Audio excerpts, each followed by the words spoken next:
മെറ്റഡായ ministries YouTube ചാനലിലേക്ക് അവർക്കും സ്വാഗതം. നമ്മൾ കഴിഞ്ഞ ദിവസം റോമർക്കെഴുതിയ ലേഖനം 2-ാം അധ്യായത്തിൻ്റെ 1, 2, 3 വാക്യങ്ങളൊക്കെ നമ്മൾ വായിക്കുകയായിരുന്നു. അതിൽ ദൈവത്തിൻ്റെ വിധി സത്യ അനുസരണമായിരിക്കും എന്ന് പറഞ്ഞു. അതാണ് കഴിഞ്ഞ ദിവസം നമ്മൾ ചിന്തിച്ചത്. അതുകൊണ്ട് ദൈവത്തിൻ്റെ വിധിയിൽ നിന്ന് ആർക്ക് തെറ്റി ഒഴിയാൻ സാധ്യമാകും? ആർക്കും തെറ്റി ഒഴിയാൻ പറ്റുകയില്ല എന്നാണ് ചിന്തിച്ചത്. അല്ല, ദൈവത്തിൻ്റെ ദയ നിന്നെ മാനസാന്തരത്തിലേക്ക് നടത്തുന്നു എന്ന് നീ അറിയാതെ നീ അവൻ്റെ ദയ, ക്ഷമ, ദീർഘശാന്തി എന്നിവയുടെ ഐശ്വര്യം നിരസിക്കുന്നു. എന്നാൽ നിൻ്റെ കാഠിന്യത്താലും അനുതാപമില്ലാത്ത ഹൃദയത്താലും നീ ദൈവത്തിൻ്റെ നീതി ഉള്ള വിധി വെളിപ്പെടുന്ന കോപവ്യവസ്ഥയിൽ നിനക്ക് തന്നെ കോപം ചരതിച്ചു വയ്ക്കുന്നു. അവൻ ഓരോരുത്തരും അവനവൻ്റെ പ്രവർത്തിക്ക് തക്ക പകരം ചെയ്യും. നീതിയുള്ള വിധിയും അതുപോലെ തന്നെ അവനവൻ്റെ പ്രവൃത്തികൾക്കുള്ള വിധിയും. ഈ കാര്യങ്ങളെക്കുറിച്ചാണ് ഇന്ന് ചിന്തിക്കുന്നത്. ദൈവത്തിൻ്റെ ദയ നിന്നെ മാനസാന്തരത്തിലേക്ക് നടത്തുന്നു എന്നുള്ള ഒരു വലിയ ചിന്തയാണ് ദൈവം പൗലോസ് ഇവിടെ പറയുന്നത്. അവൻ്റെ ദയ, ക്ഷമ, ദീർഘശാന്തി, the riches of his kindness, tolerance and patience. അത് എന്തിനാണ് ദൈവം ഇത് കാണിക്കുന്നത്? ഇന്ന് അതിനെ മൂന്നുകൂടെ കൂട്ടിയിട്ട് അവയുടെ ഐശ്വര്യം എന്നുള്ളൊരു വേർഡാണ് യൂസ് ചെയ്യുന്നത്. ഒരു ഗുഡ്നെസ്, ഒരു നല്ല കാര്യം ദൈവം നമുക്ക് വേണ്ടി ചെയ്യുകയാണ്. കാരണം എന്താണ്? ദൈവത്തിൻ്റെ ദയ, ദൈവത്തിൻ്റെ ക്ഷമ, ദൈവത്തിൻ്റെ ദീർഘശാന്തി. എന്നിട്ട് ഇത് എന്തിനു വേണ്ടിയാണ് ദൈവം ഇത് ചെയ്യുന്നത്? നമ്മളെ മാനസാന്തരത്തിലേക്ക് നടത്താൻ വേണ്ടിയാണ്. നമ്മൾ മാനസാന്തരത്തിലേക്ക് നടക്കുന്നില്ല എങ്കിൽ ദൈവത്തിൻ്റെ കോപം വെളിപ്പെടുത്തേണ്ടി വരും. താഴോട്ടുള്ള വാക്യങ്ങളിൽ അത് പറയുന്നുണ്ട്. 5-ാം വാക്യത്തിൽ കോപം ചരതിച്ചു വെച്ചിരിക്കുന്നു എന്ന്. ബൈബിളിൽ നമ്മൾ എടുക്കുമ്പോൾ ഒരുപാട് സ്ഥലത്ത് ദൈവം മനുഷ്യനെ നീതിയിലേക്ക് നടത്താൻ വേണ്ടി കാത്തിരിക്കുന്നതായിട്ട് കാണുന്നു. ദൈവത്തിൻ്റെ അവൻ്റെ ക്വാളിറ്റി അല്ലെങ്കിൽ അവൻ്റെ മഹത്വം, അവൻ്റെ നീതിപരമായിട്ടുള്ള കാര്യം, അതൊന്നും ദൈവത്തിന് ഒരിക്കലും ഉപേക്ഷിക്കാനായിട്ട് പറ്റുകയില്ല. ദൈവം മനുഷ്യനെപ്പോഴും തിരിച്ചു വാ എന്നുള്ള ചിന്തയിൽ മനുഷ്യനെ സ്നേഹിക്കുന്ന ദൈവമാണ്. ദൈവം യേശുക്രിസ്തുവിനെ ലോകത്തിലേക്ക് അയച്ചതും അതിനുവേണ്ടി തന്നെയാണല്ലോ. നമ്മളെ സ്നേഹിക്കുന്നതുകൊണ്ട് മാത്രമാണ് ദൈവം ലോകത്തിലേക്ക് യേശുവിനെ അയച്ചത്. ദൈവം കാലാകാലങ്ങളിൽ പല രീതിയിലുള്ള വെളിപ്പാടുകൾ മനുഷ്യന് കൊടുത്തിരുന്നു. എന്നാൽ ഇതിലൊന്നും തന്നെ മനുഷ്യൻ ദൈവത്തെ അറിയുകയോ ദൈവത്തിൻ്റെ വഴിയിൽ ജീവിക്കുകയോ ചെയ്യാതെ, നേരത്തെ പറഞ്ഞ ജാതി, ജെൻറ്റൈൽസ്, സാധാരണയുള്ള മനുഷ്യരെക്കുറിച്ച് പറഞ്ഞു, അവർ ഏതെങ്കിലുമൊക്കെ രൂപങ്ങളെ ഉണ്ടാക്കി അതിനെ ആരാധിച്ചു പോകുന്നതാണ്.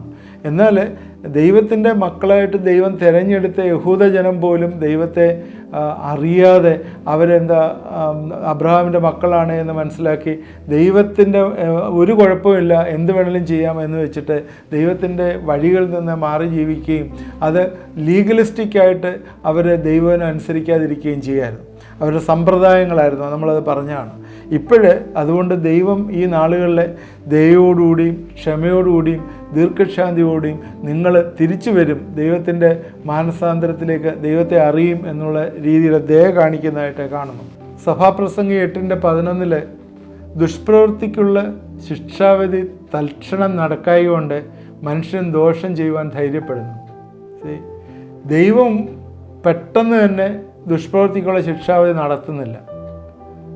അത് നമ്മൾ മനസ്സിലാക്കണം. അങ്ങനെ ദൈവം നടത്തിയിരുന്നെങ്കിൽ ഈ ലോകത്ത് ആർക്കും ജീവിക്കാൻ പറ്റത്തില്ലായിരുന്നു.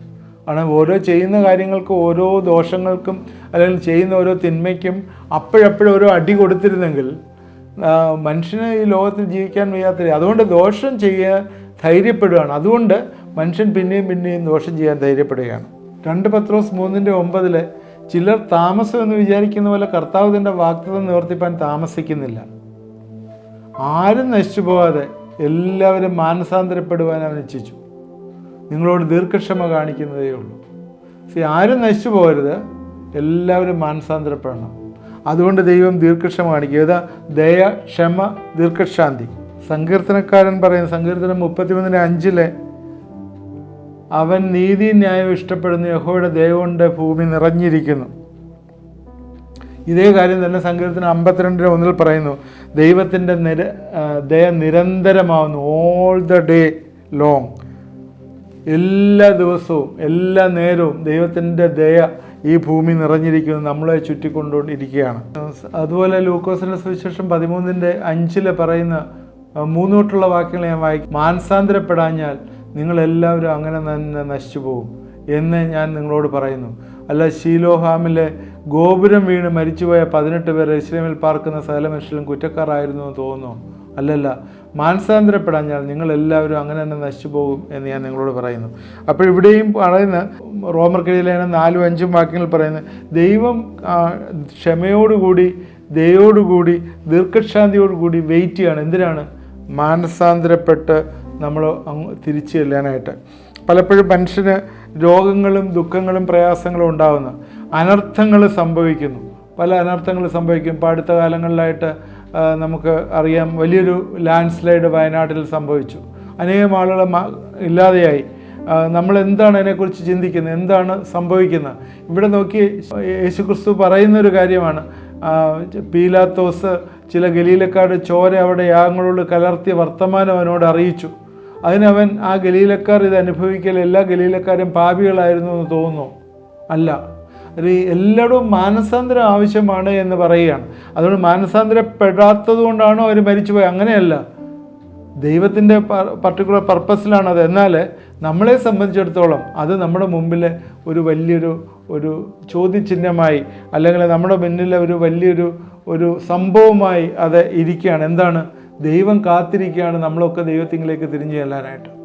അതുകൊണ്ട് നമ്മൾ മാനസാന്തരപ്പെടണം എന്നുള്ളൊരു ചിന്തയാണ് അത് ഇതിൽ നിന്നെല്ലാം വരുന്നത്. ദൈവം കാത്തിരിക്കുകയാണ്. ദൈവം ക്ഷമയോടുകൂടിയും ദീർഘക്ഷാന്തിയോടും കൂടി കാത്തിരിക്കുകയാണ്. നോഹയുടെ കാലത്തെ പ്രളയത്തെക്കുറിച്ച് നമുക്കറിയാം. 120 വർഷം ദൈവം കാത്തിരുന്നു അവർ മാനസാന്തരപ്പെട്ട് ഈ പെട്ടകത്തിൽ കയറാൻ. 800 വർഷം ദൈവം കാത്തിരുന്നു. എന്തിനാണ്? ഇസ്രായേൽ മക്കളൊന്ന് മാനസാന്തരപ്പെടുവാൻ.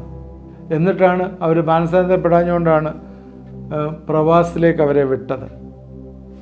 ഇന്ന് മനസ്സിനെ മാറ്റുക, മാനസാന്തരം ഉണ്ടാകുക എന്ന് പറയുന്നത് ഇന്ന് വലിയ പ്രയാസമായിട്ടുള്ളൊരു കാര്യമാണ്. കാരണം നമ്മൾ ഇന്ന് ചിന്തിക്കുന്ന ഭൂമിയിൽ തന്നെയാണ് സ്വർഗം. കൺവീനിയൻസ് ഫെയ്ത്ത്, നമ്മൾ പറയുന്നതാണ് നമ്മുടെ വിശ്വാസം. ഭൂമിയിൽ സ്വർഗം എന്ന് നമ്മൾ പറയാമെങ്കിൽ ഭൂമിയിൽ സ്വർഗം, അല്ലെങ്കിൽ അല്ല, നമ്മൾ പറയുന്നതാണ്. അതുപോലെ തന്നെ യൂണിവേഴ്സലിസം ഇന്ന് ഒരുപാട് വന്നിട്ടുണ്ട്. ആളുകൾ അങ്ങനെ ഒരു പഠിപ്പിക്കലെന്നുമുണ്ട്. യൂണിവേഴ്സലിസം എന്ന് പറഞ്ഞാൽ എന്താണ്? കർത്താവ് മരിച്ചു, എല്ലാവർക്കും രക്ഷ. കർത്താവ് ആരെയും തന്നെ ശിക്ഷിക്കാനായിട്ട് ആഗ്രഹിക്കുന്നില്ല, എല്ലാവർക്കും രക്ഷ. കർത്താവ് മരിച്ചു, അതുകൊണ്ട് എങ്ങനെ ജീവിച്ചാലും കുഴപ്പമില്ല എന്നൊരു ചിന്ത. മനസ്സിനെ മാറ്റുക എന്ന് പറയാൻ മാനസാന്തരം. നമ്മുടെ ഈ ചാനലിൻ്റെ പേര് തന്നെ മെറ്റനോയ മിനിസ്ട്രീസ് ആണ്. മനസ്സിൻ്റെ രൂപാന്തരം, മനസ്സിൻ്റെ ട്രാൻസ്ഫോർമേഷൻ എന്നുള്ളതാണ്. എന്നും കാലാകാലങ്ങളിലെ അന്ന് തൊട്ട് എന്ന് വെച്ചാൽ ജലപ്രളയത്തിന് മുമ്പ് തന്നെ മനുഷ്യർ ദൈവത്തിലേക്ക് തിരിയാനായിട്ട് ദൈവം ആഗ്രഹിച്ചിരുന്നു. എന്നാലും മനുഷ്യർ മാനസാന്തരപ്പെടത്തില്ല. അവരുടെ ഒരു മനുഷ്യൻ്റെ ഒരു നേച്ചറാണ്. 2 പത്രോസ് 2:5 പറയുന്ന, പുരാതന ലോകത്തെ ആദരിക്കാതെ ഭക്തി കെട്ടവരുടെ ലോകത്തിൽ ജലപ്രളയം വരുത്തിയപ്പോൾ നീതിപ്രസംഗിയായ നോഹയെ 7 പേരോടുകൂടെ പാലിക്കുകയും സോദോം ഗോമോറ എന്ന പട്ടണങ്ങളെ ഭസ്മീകരിച്ച് ഉന്മൂലനാശത്താൽ ന്യായം വിധിച്ച് മേലാൽ ഭക്തി കെട്ട് നടക്കുന്നവർക്ക് ദൃഷ്ടാന്തമാക്കുകയും ചെയ്തു.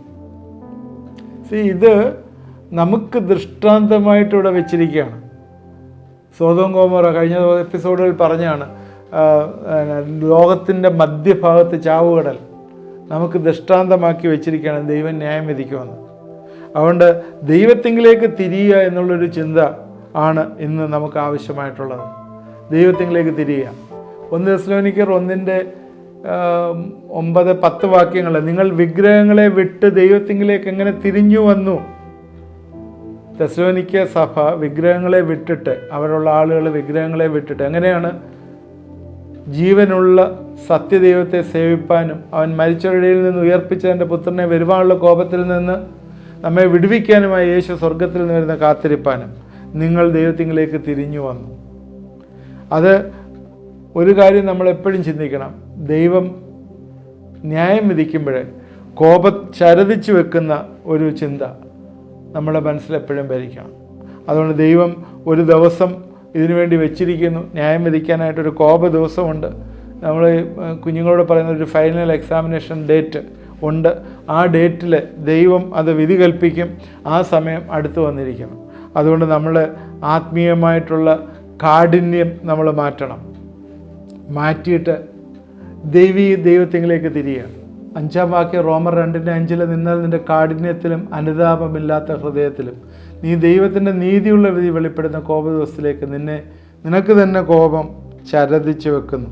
ആ മനസ്സിൻ്റെ കാഠിന്യം, അനുതാപമില്ലാത്ത ഹൃദയം.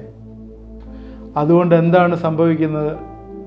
ദൈവം അവനവൻ്റെ പ്രവർത്തിക്ക് തക്ക പകരം ചെയ്യും. 6-ാം വാക്യം ഓരോരുത്തരുടെ പ്രവർത്തിക്ക് തക്ക പകരം ചെയ്യും.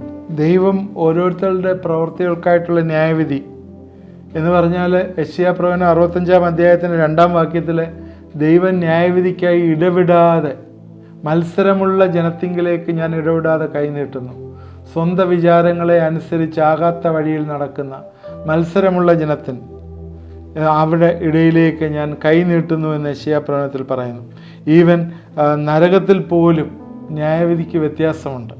കാരണം പല സ്റ്റേജ് ഉണ്ടല്ലോ. എന്നാൽ നമ്മളെ ഓരോരുത്തരെയും ദൈവം വിശ്വാസത്താൽ നീതീകരിക്കപ്പെട്ട് ഉള്ളവരെല്ലാം പ്രവൃത്തികളാൽ ന്യായം വിധിക്കുന്നു. എഫേസ്യർ 2:10 നമ്മളെ ന്യായം വിധിക്കുന്ന, പ്രവൃത്തികളാൽ ന്യായം വിധിക്കുന്ന കാര്യം എഫേസ്യർ 2:10 പറയുന്നു. മത്തായിയുടെ സുവിശേഷം 11-ാം അധ്യായത്തിന് 20-ാം വാക്യം തൊട്ടിങ്ങോട്ട് പറയുന്നുണ്ട്, പിന്നെ അവൻ തന്നെ വീര്യപ്രവൃത്തികൾ മിക്കതും നടന്ന പട്ടണങ്ങൾ മാനസാന്തരപ്പെടായികയാൽ അവരെ ശാസിച്ചു തുടങ്ങി. കോരീസിനെ നിനക്ക് ഹാ കഷ്ടം, ബെത്സയിദേ നിനക്ക് ഹാ കഷ്ടം, നിങ്ങളുള്ള വീര്യപ്രവൃത്തികൾ സോരിലും സീദോനിലും നടന്നിരുന്നെങ്കിൽ പണ്ടേ തന്നെ രട്ടിലും വെണ്ണീറിലും അവരെ മാനസാന്തരപ്പെടുമായിരുന്നു. എന്താണ് ഈ പട്ടണങ്ങളൊക്കെ തന്നെ സോര്, സീദോന് അവർക്കൊക്കെ ന്യായവിധി വരുന്നു എന്നുള്ള വലിയൊരു കാര്യം ഇവിടെ യേശുക്രിസ്തു പറയുകയാണ്.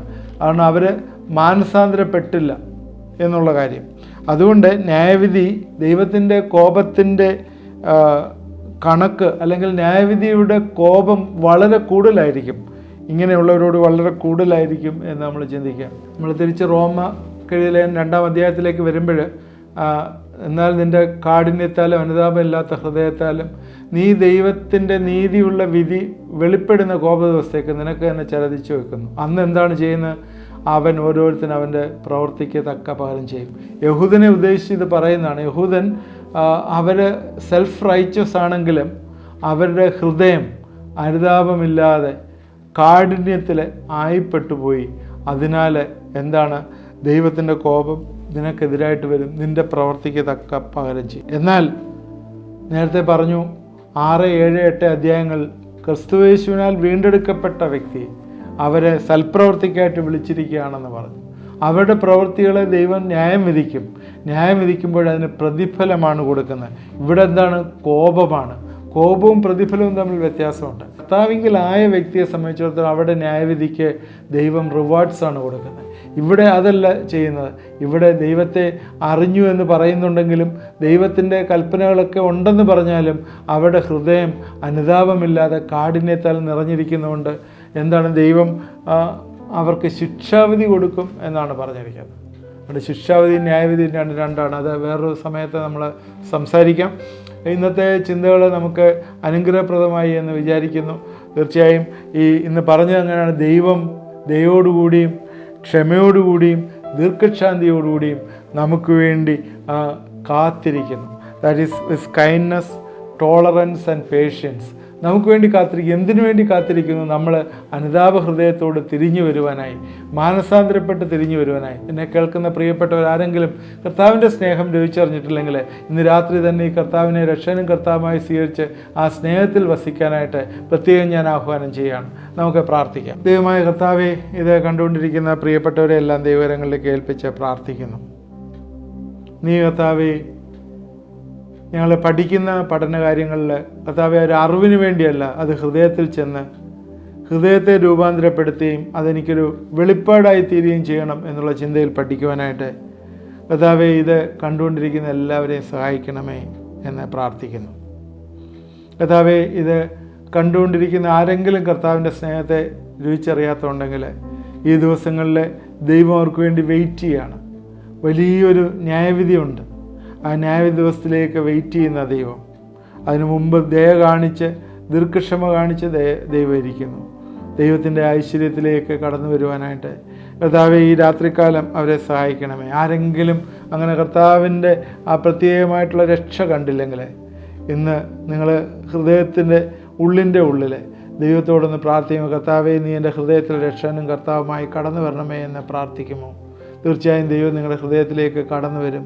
നിങ്ങൾക്ക് പുതിയ സൃഷ്ടിയാക്കി മാറ്റും, നിങ്ങളെ രൂപാന്തരപ്പെടുത്തും. ചില ആളുകൾ ചില ടെൻഷൻസ്, ചില പ്രോബ്ലംസ് ഒക്കെ ആയിട്ടിരിക്കുന്നു. മനസ്സിൽ ഒരുപാട് ആകുല ചിന്തകളായിട്ടിരിക്കുന്നു. ഉറങ്ങാൻ കഴിയുന്നില്ല. യേശുവിൻ്റെ നാമത്തിൽ ഇന്ന് വലിയൊരു വിടുതൽ നിങ്ങൾക്ക് വരും. കർത്താവിൻ്റെ ഹൃദയത്തിലെ ആ ആകുല ചിന്തയൊക്കെ കർത്താവിൻ്റെ കയ്യിലേക്കൊന്ന് കൊടുക്കുമോ? നിൻ്റെ ഭാരം യഹോവയുടെ മേൽ വെച്ചുകൊള്ളുക, അവൻ നിന്നെ പുലർത്തും. ദൈവത്തിൻ്റെ സന്നിധിയിലേക്ക് ഒന്ന് വിട്ടുകൊടുക്കുമോ? Be anxious for nothing. ഒന്നിനെക്കുറിച്ചും ആകുലപ്പെടരുത്. സകല ആവശ്യങ്ങളും ദൈവസന്നിധിയിൽ സ്തോത്രത്തോട് അർപ്പിക്കുക. സകല ബുദ്ധിയും കവിയുന്ന ദൈവത്തിൻ്റെ സമാധാനം നിങ്ങളുടെ ഹൃദയങ്ങളെയും നിലവുകളെയും കർത്താവായ യേശു ക്രിസ്തുവിൽ കാക്കും. വിവരങ്ങളിലേക്കൊന്ന് ഏൽപ്പിച്ചു കൊടുക്കും. എല്ലാ ടെൻഷനും, എല്ലാ ആങ്സൈറ്റിയും, എല്ലാ പ്രോബ്ലത്തിൽ നിന്നും ദൈവം വിടുവിക്കും. ദൈവം ഒരു വീട്ടമ്മ പ്രാർത്ഥിച്ചുകൊണ്ടിരിക്കുന്നു. ഹല്ലേലൂയ. ക്യാൻസർ ആയിട്ടിരിക്കുന്നു, ദൈവം വിടുവിക്കുന്നു. നിങ്ങളൊന്ന് വിശ്വാസത്തിൽ പ്രാർത്ഥിക്കുമോ? 3 പെൺമക്കളുടെ കല്യാണം കഴിഞ്ഞിട്ടില്ല. യേശുവിൻ്റെ നാമത്തിൽ അറിയാത്ത വഴികളിൽ നിന്ന് വലിയ വിടുതൽ കർത്താവേ ആ കുടുംബത്തിലേക്ക് നീ അയക്കണമേ എന്ന് പ്രാർത്ഥിക്കുന്നു. ക്യാൻസർ പേഷ്യൻ്റ്, ദൈവത്തിന് അത്ഭുതങ്ങളെ ചെയ്യുവാനായിട്ട് കഴിയും. ഒരു വലിയ മിറക്കിൾ കർത്താവെ നീ കൊടുക്കണമേ എന്ന് പ്രാർത്ഥിക്കുന്നു. കുഞ്ഞുങ്ങളുടെ മാരേജുമായിട്ട് ബന്ധപ്പെട്ട് കർത്താവെ കാര്യങ്ങളെ ക്രമീകരിക്കുവാനായിട്ട് ഈ ദിവസങ്ങൾ സഹായിക്കണമേ എന്ന് പ്രാർത്ഥിക്കുന്നു. എല്ലാ ക്യാൻസറും യേശുവിൻ്റെ നാമത്തിൽ ഇപ്പോഴേ വിട്ടുപോകട്ടെ എന്ന് പ്രാർത്ഥിക്കുന്നു. ദൈവമേ, ഒരുപാട് പ്രയാസങ്ങളെ ദുരിതങ്ങളിൽ ഇരിക്കുന്നവരൊക്കെ ഉണ്ടല്ലോ, അവരെല്ലാം ഞങ്ങൾ ഏൽപ്പിച്ച് പ്രാർത്ഥിക്കുന്നു. നിങ്ങൾ ആ ഹൃദയത്തിലെ അതെല്ലാം ഒന്ന് കർത്താവിലേക്കൊന്ന് വിട്ടുകൊടുത്തൊന്ന് പ്രാർത്ഥിക്കുമോ? വിശ്വാസത്തിലൊന്ന് ഏറ്റെടുത്ത് പ്രാർത്ഥിക്കുമോ? യേശുവേ എന്നൊന്ന് വിളിക്കുമോ? ദൈവം വലിയൊരു വിടുതൽ ഇന്ന് രാത്രികാലം നിങ്ങളുടെ ജീവിതത്തിൽ. കർത്താവേ, എന്നോടൊപ്പം പ്രാർത്ഥിച്ചവരെ നീ അനുഗ്രഹിക്കുകയും വിടുവിക്കുകയും ചെയ്യുന്ന ഓർത്ത സ്തോത്രം. യേശു ക്രിസ്തുവിൻ്റെ നാമത്തിൽ പ്രാർത്ഥിക്കുന്നു, കേൾക്കുമാറാകണമേ. ആമേൻ. ദൈവം നമ്മളെ അനുഗ്രഹിക്കട്ടെ. പ്രത്യേകിച്ചും പ്രാർത്ഥിക്കുന്ന പ്രയർ റിക്വസ്റ്റുകളിലെ ദൈവം വിടുതൽ തന്നിരിക്കുന്ന കാര്യങ്ങൾ ഞങ്ങളെ അറിയിക്കുന്ന ഞങ്ങളുടെ സന്തോഷത്തിനും സ്തോത്രത്തിനും കാരണമായി തീരും. സ്പെസിഫിക്കായിട്ട് ചില പ്രയർ റിക്വസ്റ്റുകൾ ഇന്ന് പ്രാർത്ഥിച്ചു. ദൈവം എവിടേക്കോ വിടുതൽ തന്നിട്ടുണ്ട് എന്ന് പൂർണ്ണമായിട്ട് വിശ്വസിക്കുന്നു. അത് വെറുതെ ഇങ്ങനെ വിളിച്ചു പറയുകയല്ല, ദൈവം ഹൃദയത്തിൽ അത് തോന്നിപ്പിക്കുകയും അത് ഇട്ടുതരികയും ചെയ്യുന്നതുകൊണ്ടാണ് പറയുന്നത്. അവിടെ വലിയൊരു വിടുതൽ വന്നിട്ടുണ്ട്. നിങ്ങൾ ദയവായിട്ടത് അറിയിക്കുമെങ്കിൽ ദൈവത്തിന് സ്തോത്രം ചെയ്യുവാനായിട്ടുള്ള കാരണമായി തീരും. ഇത് മറ്റുള്ളവർക്ക് ഷെയർ ചെയ്ത് കൊടുക്കണം. അതുപോലെ ആദ്യമായിട്ട് കാണുന്നവർ സബ്സ്ക്രൈബ് ചെയ്യുക. നിങ്ങളുടെ വാട്സാപ്പിൽ നിങ്ങളുടെ പ്രയർ റിക്വസ്റ്റ് അയച്ചു തന്നാൽ നിങ്ങൾക്ക് വേണ്ടി പ്രാർത്ഥിക്കുന്നതാണ്. പ്രയർ ലൈൻ ഉണ്ടല്ലോ, അതിൽ വിളിച്ചാൽ അപ്പോഴേ തന്നെ നിങ്ങൾക്ക് വേണ്ടി പ്രാർത്ഥിക്കുന്നതാണ്. അതുപോലെ എന്തെങ്കിലും കമൻസ് ഉണ്ടെങ്കിൽ കമൻറ്റ് ബോക്സിൽ ഇടുക. ദൈവം നമ്മളെല്ലാവരെയും അനുഗ്രഹിക്കട്ടെ.